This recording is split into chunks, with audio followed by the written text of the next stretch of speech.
होती हुई दिखेगी इस लिस्टिंग के साथ। सन 2021 जो आपको सिर्फ अभी 7 महीने पुराना दिख रहा है, हम लोगों ने लगभग 16 ऐसे स्टार्टअप यूनिकॉर्न्स देखे हैं जिनकी वैल्यूएशन बिलियन डॉलर से ज़्यादा आंकी गई है। सन 2020 में 13 थे और सन 2019 में सिर्फ 10 यूनिकॉर्न्स ऐसे थे। तो आप देखिए धीरे धीरे बाजार में एक नया आयाम और एक नया सेक्टर आपको खुलता हुआ दिखेगा, जो कि बहुत ही बढ़िया और बहुत ही अहम डेवलपमेंट है।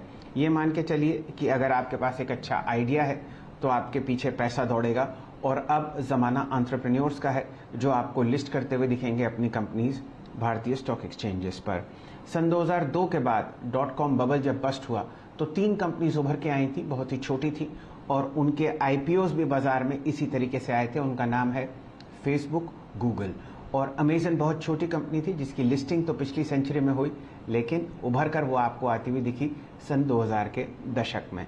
तो ये अहम डेवलपमेंट आप अपनी डायरी में नोट कीजिए। जोमेटो की आईपीओ लिस्टिंग, क्या प्राइस होगा 76 के बाद, वो तो बात की बात है, लेकिन ये एक बहुत अहम पायदान अर्थव्यवस्था और बाजार के लिए है। एफएनओ बैन में आपके सामने ये कंपनीज चली रही हैं, लेकिन एक नया स्टॉक वापस इस बैन से बाहर आया है, वो है एनएमडीसी। इस पर आपको ध्यान इसीलिए देना है क्योंकि आपने कल मेटल्स में बहुत शानदार मोमेंटम देखा। Tata steel, JSW steel, PLI scheme के चलते जो सरकार ने अनाउंस करी स्टेनलेस स्टील के बिजनेस में, वहां पर आपको बढ़िया वृद्धि होती हुई देखी स्टॉक प्राइस में। उम्मीद की जाती है कि यही मोमेंटम आपको एनएमडीसी में कंटिन्यू होता हुआ दिखेगा। कौन कौन से स्टॉक्स और सेक्टर्स जहां पर आपका रुझान रहना चाहिए? अल्ट्राटेक खासकर, कल एनालिस्ट कॉन कॉल में पता चला कि कंपनी ने अपने फ्री कैश फ्लो से लगभग 5000 करोड़ के लोन्स प्रीपे किए हैं। ये एक बहुत बढ़िया डेवलपमेंट है, दिखाता है कि मजबूत कितना है सीमेंट का कारोबार, और आगे आने वाली तिमाहियां जो आपको चलती हुई दिखेंगी, ना सिर्फ वो अल्ट्राटेक के लिए मजबूत होंगी लेकिन पूरे सेक्टर के लिए वो एक नई हरी लहर का आगाज करती हुई आपको दिखेंगी। जो रिजल्ट्स बहुत अच्छे आए और जो हमारे सीधा सौदा के कप्तानों की टीम्स में हैं, वो हैं परसिस्टेंट, तानला सॉल्यूशंस और इंडियन एनर्जी एक्सचेंज।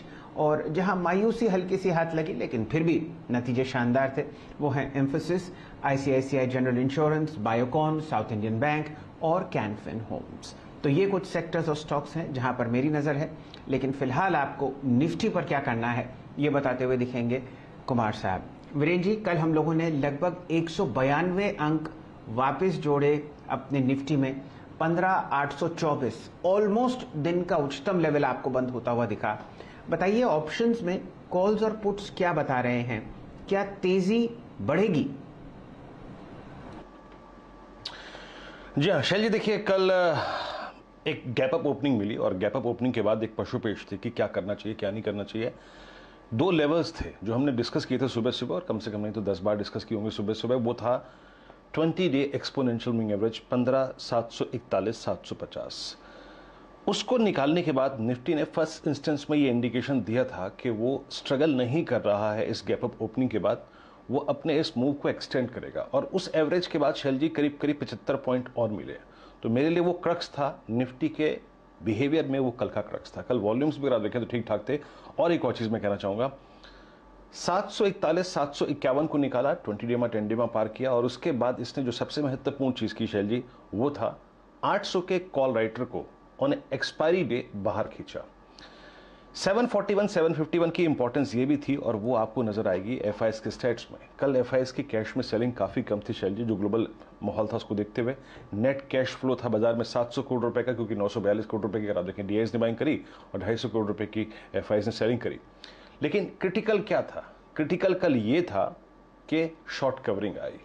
जब बाजार टिक गया 20 डेमा के ऊपर, निफ्टी टिक गया। आप देखिए शैल जी, इंडेक्स फ्यूचर्स में 1152 करोड़ रुपए की एफआईएस की बाइंग, 3500 कॉन्ट्रैक्ट तो उन्होंने लॉन्ग किए, लेकिन करा क्या? बड़ी चीज क्या थी?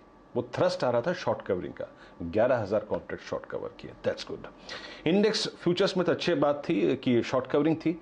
स्टॉक फ्यूचर्स में शैल जी उन्होंने करीब करीब 1500 करोड़ रुपए की बाइंग करी है और 15,000 कॉन्ट्रैक्ट लॉन्ग, और आप समझ लीजिए कि 4300 कॉन्ट्रैक्ट शॉर्ट थे। तो बैंकिंग में शॉर्ट कवरिंग थी, और फ्रेश बाइंग जिसमें थी वो था आईटी, वो था अगर आप देखिए कुछ हद तक सीमेंट, हालांकि अल्ट्राटेक सीमेंट में बाद में प्रॉफिट बुकिंग आई, और साथ ही साथ लिक्विड स्टॉक्स, इनमें काफी अच्छा खासा मूव था। हॉस्पिटल स्टॉक्स में अच्छा खासा अगर आप देखिए बैंक नजर आई। आज की अप्रोच क्या रखें? देखिए कॉन्फिडेंस वही रखिए जो कल था, और वो है 741 761। इसके ऊपर